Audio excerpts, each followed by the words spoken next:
Shark attacks are rare but highlight the complex relationship between people and marine life. Despite being frequently depicted as terrifying predators, sharks are essential to preserving the equilibrium of ocean ecosystems. Even though these amazing animals are vital to marine biodiversity, sharks' misunderstood reputation often overshadows their ecological role.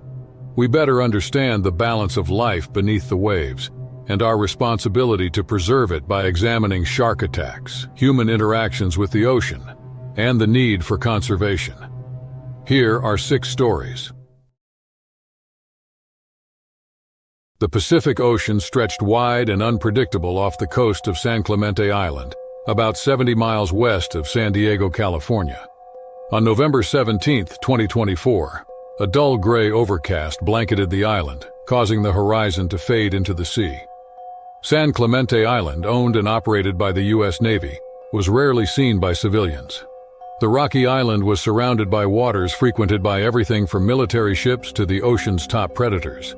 Used primarily for tactical training, it was far from a vacation spot. The US Coast Guard cutter Resolute was dispatched to the area during a routine search and rescue operation. Earlier that morning, a small fishing boat had lost engine power in choppy waters and sent a distress signal. By early afternoon, the Resolute crew had successfully towed the stranded boat toward calmer waters, thanks to the Coast Guard's swift response. The crew, which included Petty Officer Tyler Hayes, was in good spirits, as the mission had gone smoothly. Hayes had faced the dangers of the sea before. He joined the Coast Guard at 22, driven by a desire to serve and seek adventure despite being born in Billings, Montana, far from any coastline. After 6 years, Tyler had seen his fair share of high-stakes rescues. Still, nothing had prepared him for what was about to happen when he and 2 other guardsmen were assigned to retrieve equipment from a smaller rescue boat attached to the cutter, as the Resolute anchored just off the island in preparation to leave. Although the sea was calmer than before, it still rumbled with a restless rhythm that could unsettle even the most seasoned sailor. As Tyler boarded, the boat pitched and rocked, and his boots hit the slippery surface with a dull thud. Stowing the equipment, securing the gear, and climbing the rope ladder onto the Resolute were routine tasks. But as usual, the ocean had other plans. Unbeknownst to the crew, an unwelcome visitor had been drawn in by the chaos of the day's rescue efforts. A 12-foot great white shark lurked beneath the surface, likely a male juvenile. According to recent studies, great whites were abundant in this region of the Pacific, particularly in the fall when the water temperature dropped just enough to draw seals and other prey. Because the low-frequency vibrations of boat engines and splashing water triggered its primal instincts, the shark had been hiding close to the island's kelp forests. At the time of the assault, Tyler was halfway up the rope ladder. Before they saw it, the crew on deck heard the first splash and commotion. A flash of gray slicing through the water caught the attention of Seaman Rodrigo Rico Valverde, a 24-year-old from El Paso, Texas. Initially, it was not noticeable. Rico yelled a warning, but the shark had already attacked. The great white shark shot upward with its jaws clamping down on Tyler's left leg just below the knee. It was like being struck by a freight train. The force was debilitating. The frantic roar of the sea swiftly muffled Tyler's guttural scream, which he had been letting out while holding onto the rope ladder with both hands. Tyler's position on the ladder gave him a fighting chance as the shark thrashed violently, attempting to drag its prey back into the water. The shark's massive head yanked Tyler's leg in terrifying directions, as his body was trapped awkwardly between the ladder and the cutter's hull. Chaos erupted on the deck of the Resolute. Chief Bosun Marcus Calloway, an 18-year veteran, took command instantly and issued orders to the crew. As they rushed to the edge of the deck, Rico and Petty Officer First Class Lila Strauss threw a life ring and shouted for Tyler to stay still. Tyler fought the shark, his knuckles turning white as he clung to the ladder purely out of survival instinct. Blood poured into the water, swirling in red clouds that seemed to taunt the predator. Tyler had just enough space to wrench his leg free when the shark's hold momentarily relaxed. Even though the pain was unbearable, the adrenaline that was pumping through his body made it less intense. After struggling to climb the ladder, Tyler collapsed onto the deck. Rico and Lila quickly pulled him to safety. For a brief moment, the shark hovered beneath the cutter, moving like a shadow before disappearing into the ocean. Tyler's leg was in bad shape. The shark's teeth had torn through bone and muscle, leaving deep cuts and a fracture that would require months of recovery and surgery.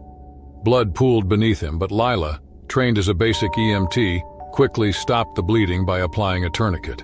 Rico, trembling but steady, applied sterile gauze to the wounds as Mac radioed for a medevac. Within minutes, the cutter's onboard medic arrived and stabilized Tyler as best he could while the helicopter was en route.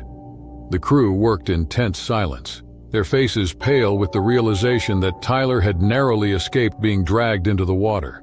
While sharks posed a risk to anyone at sea, attacks on Coast Guard personnel were rare. As Tyler drifted in and out of consciousness during the flight to a trauma center in San Diego, his mind replayed the attack in vivid detail. He was haunted by the shark's lifeless, relentless black eyes. News of the attack spread quickly in the days that followed. Although Tyler downplayed the heroics, insisting he had been in the wrong place at the wrong time, he was hailed as a survivor. Based on the splashing and vibrations from the latter, marine biologists speculated that the shark had likely mistaken him for a seal or other prey. Others pointed out the irony of a Coast Guardsman nearly losing his life to one of the ocean's most feared predators, despite his job being to save lives at sea. Tyler's recovery was slow. He spent months in physical therapy and underwent several surgeries to repair the damage to his leg. His main sources of support were his family, his fiancée Emily, and his fellow Coast Guardsmen, who paid him frequent visits while he recovered. By the summer of 2025, Tyler could walk again, albeit with a slight limp and a renewed appreciation for the ocean's erratic power. Tyler eventually returned to work but avoided assignments close to San Clemente Island. The attack left its mark both physically and psychologically. However, Tyler refused to let fear control him and remained committed to his work in the Coast Guard. The event became legendary among the Resolute's crew, a chilling reminder of the dangers lurking beneath the waves. Only the scars and stories remained, proof of the shark's presence before it vanished into the Pacific. The remote volcanic island of Isla del Coco off the coast of Costa Rica was teeming with marine life in the summer of 2008. The waters surrounding the island, a UNESCO World Heritage Site, served as a sanctuary for migratory shark species, including the elusive hammerhead. 36-year-old marine biologist Dr. Lucas Hayes had dedicated much of his career to studying these animals. He used GPS transmitters to tag hammerheads and track their migration patterns this time. Although the work was risky, it was crucial to understanding the ecological health of this marine sanctuary. Dr. Hayes led a small team of researchers aboard the Oceanic Preservation Society's modest research ship, Marina Solis. The team included Rafael Morales, a seasoned Costa Rican dive master with years of experience navigating the dangerous waters of the Pacific, Elena Duval, a Spanish ecologist and research assistant, and 22-year-old Ethan Price, a motivated but awkward marine biology student from California, who was joining them as an intern. For 3 days, the team had been stationed near a known hammerhead aggregation site, diligently completing their tagging quotas before the peak of the migratory season. It was a calm morning and the sun cast golden streaks across the water. By mid-afternoon, the team had successfully attached transmitters to the dorsal fins of 6 hammerhead sharks using baiting and free-diving techniques. It was scheduled to be the last dive of the day. Dr. Hayes was in the water wearing a sleek black wetsuit and equipped with an oxygen tank. The plan was simple: find a hammerhead, tag it, and return to the boat. The team was unaware that there was trouble simmering beneath the surface. Less than a mile away, a group of recreational fishing boats had anchored and chummed the water to draw sharks for sport fishing. One of the ocean's most aggressive species, the 9-foot bull shark, was agitated by the careless behavior, disrupting the shark's natural patterns. Drawn by the bloody scent in the water, the shark began to circle the area around the Marina Solis. Unaware of the looming danger, Dr. Hayes approached a large female hammerhead about 15 feet below the surface. Holding his tagging tools, he moved with precision. The hammerhead glided gracefully through the water, appearing calm and unbothered. Just as he was about to attach the transmitter, a sudden movement caught his eye. He turned to see the bull shark charging toward him at terrifying speed, its muscular body cutting through the water like a torpedo. The effect was brutal and instantaneous. The bull shark dragged Dr. Hayes downward in a vicious spiral, which clamped its jaws around his left leg. The searing pain caused the surrounding water to turn red. Raphael and Elena saw the disturbance on the boat. Raphael, knowledgeable about shark behavior, shouted for Ethan to get the medical kit ready when he saw the warning signs of an attack. Dr. Hayes struggled for his nerves underwater. He had learned from years of training that panic was a death sentence in these circumstances. Using his free hand, he aimed the tagging pole, a sturdy metal rod with a sharp tip, at the shark's gills, one of its most vulnerable areas. As soon as he released his grip, the shark quickly pivoted, its dark eyes locked onto its wounded prey. Despite kicking toward the surface, Dr. Hayes moved more slowly due to his injured leg. The bull shark lunged again, grazing his side with its teeth. In desperation, he swung the tagging pole with all his strength, striking the shark's muzzle. The blow stunned the predator long enough for Dr. Hayes to reach the ladder of the Marina Solis. Raphael and Elena, their hands stained with blood, dragged Dr. Hayes aboard. His leg was a mangled mess of torn flesh and exposed bone. Raphael quickly applied a tourniquet to stop the bleeding, while Elena used a satellite phone to call for an emergency evacuation. Raphael stabilized Dr. Hayes with surgical precision, while Ethan, pale and shaking, held the medical kit. Within 30 minutes, they could radio a nearby Coast Guard ship, which arrived promptly. Dr. Hayes underwent emergency surgery to save his leg after being airlifted to a hospital in Punta Arenas. Although the operation went well, he needed months of physical therapy before he could move freely again. The incident forever changed the team. Using the assault as a call to action for marine conservation, Elena became a vocal supporter of tougher sport fishing laws. Raphael remained a dive master but would never again go near tourist fishing boats. After being shaken by the experience, Ethan turned his attention to marine policy and became determined to improve legislation to stop similar incidents. Despite the attack, Dr. Hayes returned to the field a year later. He frequently talks about how the bull shark had spared his life by giving him a professional courtesy bite, thanks to their shared respect for the ocean. Beneath the humor, however, was a sobering resolve. The attack highlighted the vulnerability of marine ecosystems and the necessity of responsible human interaction with the ocean. The memoir Beneath the Surface, a marine biologist's fight for the ocean, written by Dr. Hayes years later, became a bestseller and inspired a new generation of environmentalists. Rather than being just a terrifying event, the bull shark attack became a reminder of the natural world's unpredictability and humanity's responsibility to protect it, marking a significant turning point in his life. In 2006, the Florida Keys, a group of tropical islands off the southern tip of Florida, were bustling with their usual allure. Attracting both tourists and thrill-seekers, the Gulf of Mexico blended turquoise and emerald with the warm waters of the Atlantic. Kayakers enjoyed the calm, shallow waters, thriving coral reefs, and abundant marine life. Yet beneath its serene surface, the ocean concealed dangers far more menacing than its picturesque exterior suggested. Jason Thompson launched his bright orange kayak just before dawn on a calm November morning. At 32, Jason Thompson, a software technician from Atlanta, Georgia, had taken up kayaking as a break from his desk job.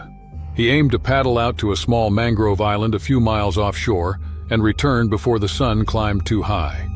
Drawn to the ocean, this solo trip was meant to be a personal challenge. The evening before, his friends had warned him about the potential for shark sightings and high tides. With a laugh, Jason brushed off their concerns, confident in his kayak's durability and paddling skills. When he was a mile offshore, the sun's first rays were streaking across the sky. The air was cool and salty, and the water was calm. Jason paddled steadily. The only sound breaking the stillness was the rhythmic splash of his oar. Occasionally, a fish would leap from the water in a shimmering arc, and seagulls floated overhead. At ease, he marveled at the vast ocean surrounding him and let his thoughts drift. But the calm of the ocean was often deceptive. Unbeknownst to him, he was being watched from below. A 10-foot great white shark had been patrolling the area, unusually far south for the season. While sharks were common in the Keys, this one was large and curious, likely drawn in by the silhouette of the kayak slicing through the water. Jason continued paddling, unaware of the looming danger. It was unplanned. Jason was gliding through the water for 1 second, and then his kayak was knocked skyward like it had been hit by a freight train. He was thrown into the water by the force of the impact. Jason surfaced in a panic, gasping for air, only to see the dorsal fin cutting through the water toward him. The shark's initial curiosity had flipped the kayak, but now, in its territory with a flailing human nearby, its predatory instincts took over. The shark struck first, sinking its teeth into Jason's left arm. The pain was excruciating as its sharp teeth tore through his wetsuit and into his flesh. His scream echoed across the open water, but no one was close enough to hear. The shark returned, clamping down on his side as he tried to kick away. The metallic scent of blood quickly spread through the current, and the water around him turned red. A rush of adrenaline cut through the pain. Holding on to the hope that sharks typically retreat after the first attack, something he'd read, he kicked furiously, aiming for the shark's nose, though he wasn't sure if he made contact.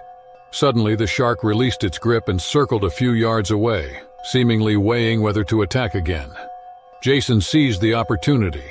Using all his remaining strength, he swam toward his overturned kayak, which had drifted a few feet away. Despite his nearly useless arm and the searing pain in his side, he moved purely on willpower. Trembling from shock and blood loss, he somehow managed to reach the kayak, flip it over, and climb on top. After lying there for a while, struggling to breathe, he realized he was still in danger. The shark continued to circle beneath him, its shadow still visible in the water. Jason awkwardly tried to move the kayak toward the far shore, using his good arm while the other hung uselessly at his side. The attack had left the kayak unstable and wobbled dangerously with each stroke. Jason knew he couldn't outpace the shark, but hoped his screams had alerted someone nearby. His voice was hoarse, but he kept shouting for help repeatedly. It was a middle-aged man, Lionel Harkness, who first spotted him. Lionel had been paddling with a small group about half a mile away and had initially mistaken the distant cries for birds. As the sound grew louder and more frantic, Lionel turned his kayak toward it. When he saw Jason slumped over his kayak, surrounded by a pool of blood, he immediately called out to his group. The kayakers paddled quickly, forming a loose perimeter around Jason to deter the shark. Lionel, who had a marine whistle attached to his life jacket, blew it repeatedly, hoping the sharp sound would scare the predator away. Whether it was the whistle or the commotion, the shark eventually disappeared into the depths, leaving Jason and his rescuers in peace. Back on shore, Jason was rushed to a local hospital in Marathon, where doctors worked to stabilize him. He had lost a significant amount of blood and required over 50 stitches to close the wounds on his arm and side. The doctors told him he was lucky. Had the shark bitten just a few inches closer to his torso, it could have severed an artery. Jason spent 3 days in the hospital recovering, during which his survival story made local headlines. He became an overnight sensation, though he didn't feel much like a hero. For months after the attack, Jason struggled to cope with the trauma. Jason couldn't sleep without reliving the moment he was dragged into the water, and the sight of the open ocean filled him with dread. Still, he refused to let fear control his life. With the support of friends and therapy, he gradually began to recover. A year later, he returned to the Florida Keys, not as a tourist, but as a kayaker. This time, he stayed closer to shore and carried a shark deterrent device, a small gadget that emitted electrical pulses to ward off predators. Jason never forgot the shark or the attack that almost killed him. However, he grew to greatly respect the ocean and its life rather than fear or hatred. He frequently described the experience as teaching him humility and a reminder that people were mere guests in a world much older and more powerful than themselves. The year was 2002. The offshore oil industry was booming in the Gulf of Mexico, off the coast of Louisiana. Pipelines stretched miles beneath the warm, choppy waves, carrying crude oil from deep beneath the ocean floor to refineries on shore. Occasionally, these pipelines required maintenance, a risky task best left to highly qualified commercial divers and underwater welders like Tom Hughes. At 33, Tom, a native of Galveston, Texas, was no stranger to the dangers of his trade. With over 10 years of experience, Tom had faced everything from confusing currents to equipment failures. However, nothing could have prepared him for what awaited that summer afternoon, 150 feet below the surface. He had been contracted to repair a section of pipeline roughly 40 miles offshore. The dive site was busy with activity. The support vessel Artemis Horizon housed the dive team, a decompression chamber, and a bank of high-pressure air tanks on the surface. Dive supervisor Meredith Klein, a seasoned professional, monitored Tom's progress through a tethered communication line.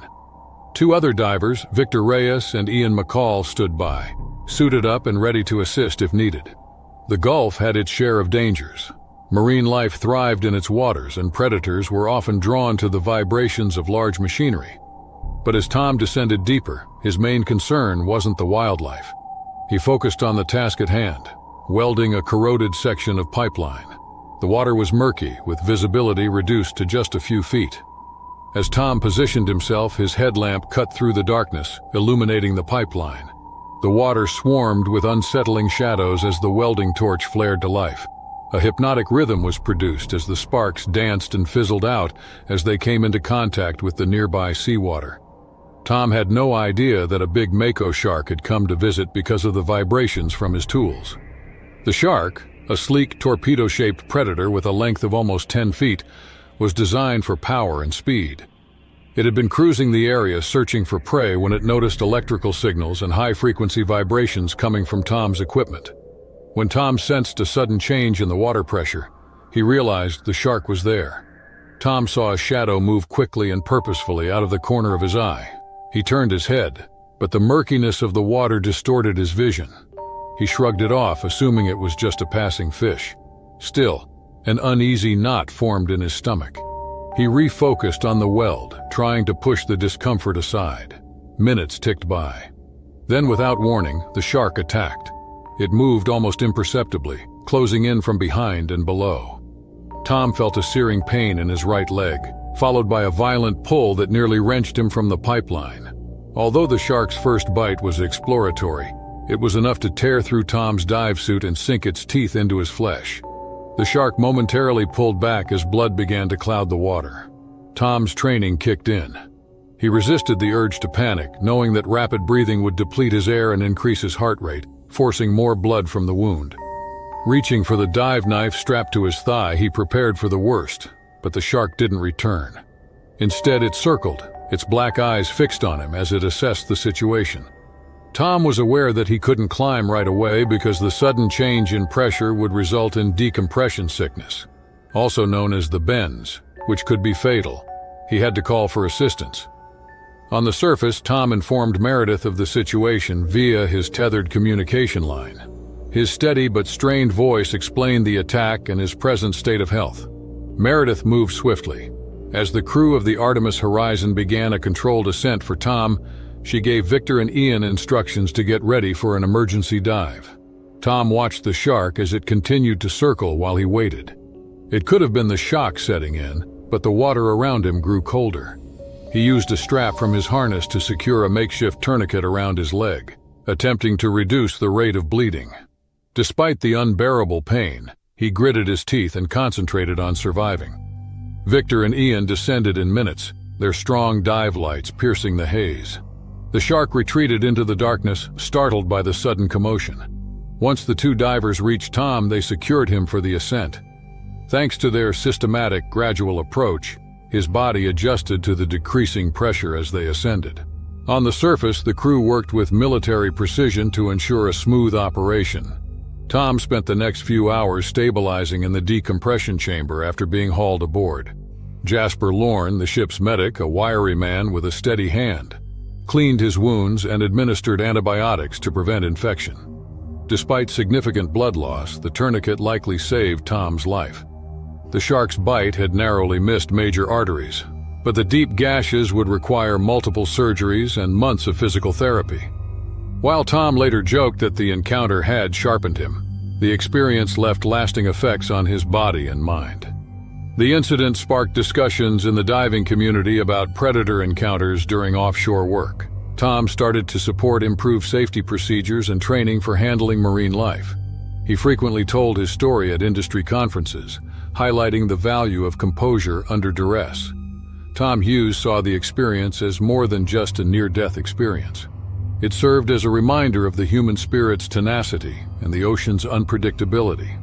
Even though he never went back to diving full-time, he kept up his connections in the business by teaching new divers and imparting his acquired knowledge.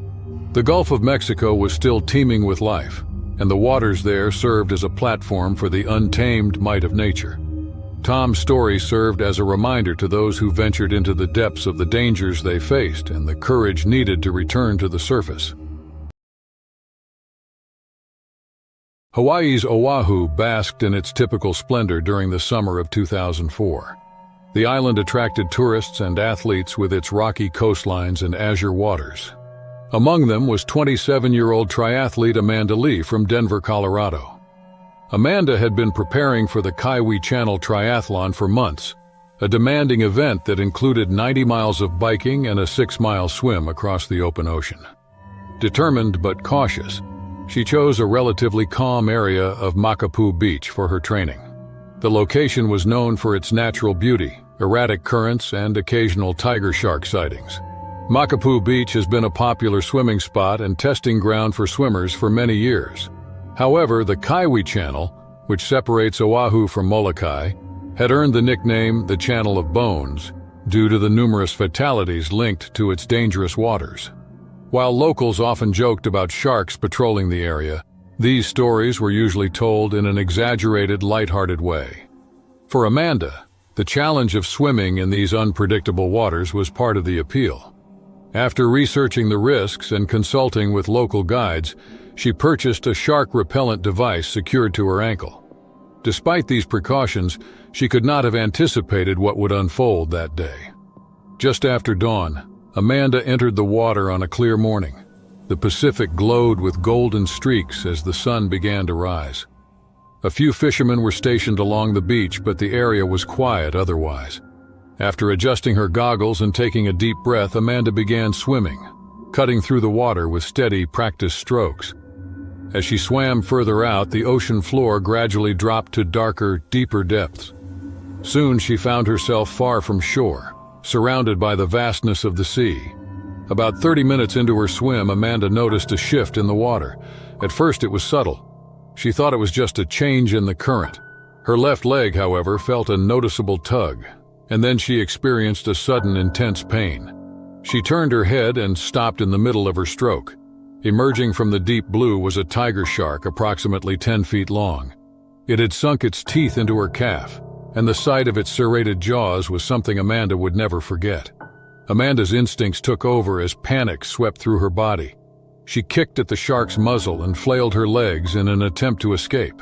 Though it didn't back down, the shark let her go. Then it started to circle its dorsal fin, slicing through the water like a knife. Amanda understood that she had to reach land before the predator attacked again because she couldn't outswim it. Her heart thumped as she struggled to control the growing fear as blood from her wound spread in the water.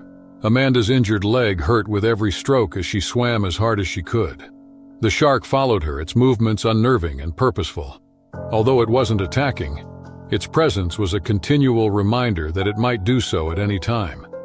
She recalled reading that territorial behavior was common among tiger sharks, and this one appeared determined to establish its supremacy.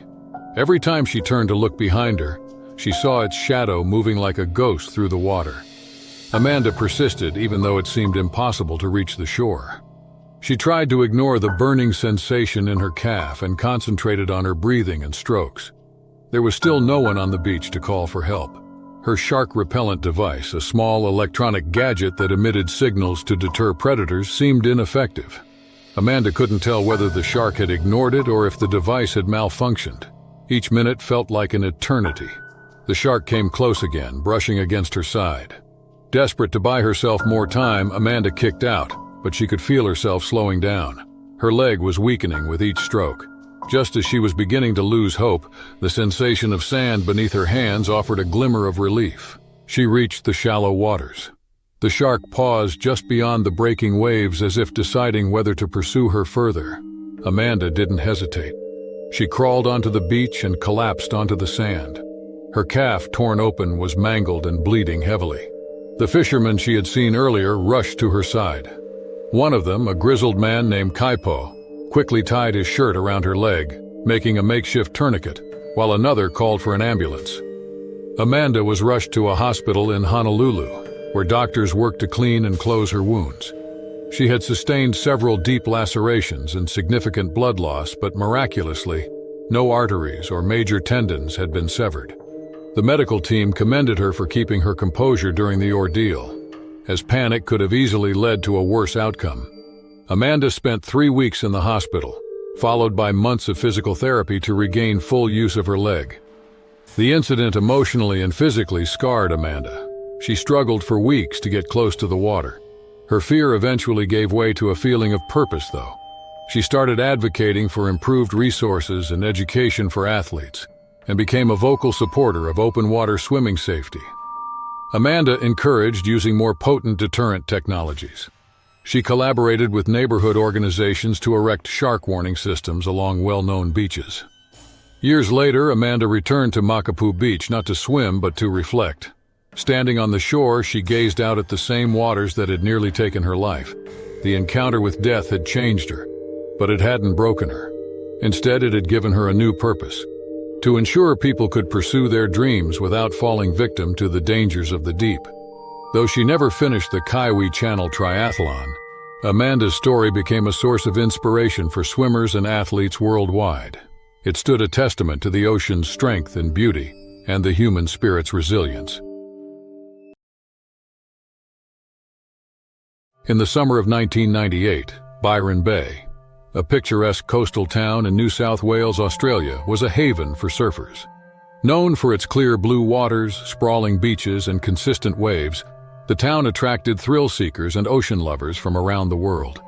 Despite its serene beauty, Byron Bay was no stranger to the untamed forces lurking beneath its waves. Sharks had long been part of the area's ecosystem, though attacks were rare, making the events of one fateful morning unforgettable. The unpredictable waters of Byron Bay were nothing new to Ben Harrison, a seasoned surf instructor in his early 30s. Having grown up in the nearby town of Lennox Head, Ben had spent years mastering the waves and teaching others how to respect and navigate the ocean. One morning, he prepared for another day of lessons with a group of eager students at Wadagos Beach, one of Byron Bay's most popular surfing spots. The group consisted of a mix of novice and intermediate surfers, including Drew Cassell, a local carpenter who had always wanted to try surfing, Amara Linton, a Canadian backpacker, and an enthusiastic teenager. Ben led the group into the shallow waters beneath the bright sun. The conditions appeared to be perfect, and the tide was gentle. Before guiding the students into the surf, he gave a shoreline demonstration of fundamental techniques. With their laughter and splashes resonating in the salty breeze, the group practiced paddling and catching small waves. As the lesson went on, Ben watched his students closely, always aware of the dangers the ocean might present. He had learned from his years of experience that the sea's mood could shift suddenly. Nothing, though, could have prepared him for what was going to occur. About an hour into the session, the peaceful rhythm of the surf was shattered. Out of the corner of his eye, Ben spotted a shadow gliding beneath the surface just beyond the group. It was unmistakable, a great white shark, an apex predator stretching close to 12 feet. After briefly breaking the surface, the shark's dorsal fin vanished beneath the waves. Despite his racing heart, Ben knew he had to remain composed. It would only get worse if people panicked. He commanded the group to paddle in the direction of the shore right away. Though perplexed, the students started to retreat, believing in his urgency. Ben remained behind to make sure nobody fell behind. Ben saw that Amara had trouble controlling her board in the increasing swell as the group got closer to the beach safety. Without thinking, he turned around to assist her. The shark hit at that precise moment. It charged at Ben with a tremendous surge, its razor-sharp teeth clamping down on his right leg. Despite the excruciating pain, Ben's intuition took over. Using his surfboard, he kicked and thrashed with his free leg, attacking the shark's delicate gills. The shark released him and swam off after what felt like an eternity, leaving a trail of blood in its wake. Despite his injuries, Ben's focus remained on his students. Before attempting to paddle in himself, he grabbed Amara's board and pushed her toward the shore. By now, bystanders and lifeguards had noticed the disturbance. To help, Carpenter Drew dove into the water, assisting Ben as he was pulled to safety. When Ben was carried onto the sand, the extent of his injuries became clear. His leg was badly lacerated and blood-soaked, the towel wrapped around it. Paramedics arrived within minutes, stabilizing him before rushing him to the nearest hospital. Meanwhile, the shaken students gathered on the shore, overwhelmed but grateful that they had made it out unscathed. The attack made headlines nationwide, and Ben was hailed as a hero. While he underwent multiple surgeries and months of rehabilitation, the story of his bravery spread far and wide. However, Ben didn't want to be remembered as just a victim or a hero. Instead, he used his platform to advocate for shark conservation, emphasizing the importance of coexistence with these misunderstood creatures. During his recovery, Ben delved into research about sharks, learning about their crucial role in marine ecosystems as apex predators. He organized public education campaigns about minimizing human-shark conflicts in partnership with marine conservation organizations. Additionally, he voiced his opposition to policies such as shark culling, which he felt upset the equilibrium of marine life. Ben was a different person when he returned to surfing a year later. His scars were a testament to his resilience, but reminded him of the respect the ocean commands.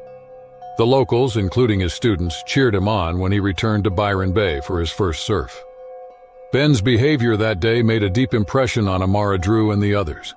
Amara frequently talked about the lesson the experience taught her about the frailty of life and bravery. Ben's conservation efforts motivated Drew to support sustainable fishing methods in the area. Ben's story was a powerful testament to courage, resilience, and the unbreakable connection between people and the natural world. Despite the terrifying experience, his devotion to the ocean only deepened. It became a driving force, inspiring him to protect it for future generations.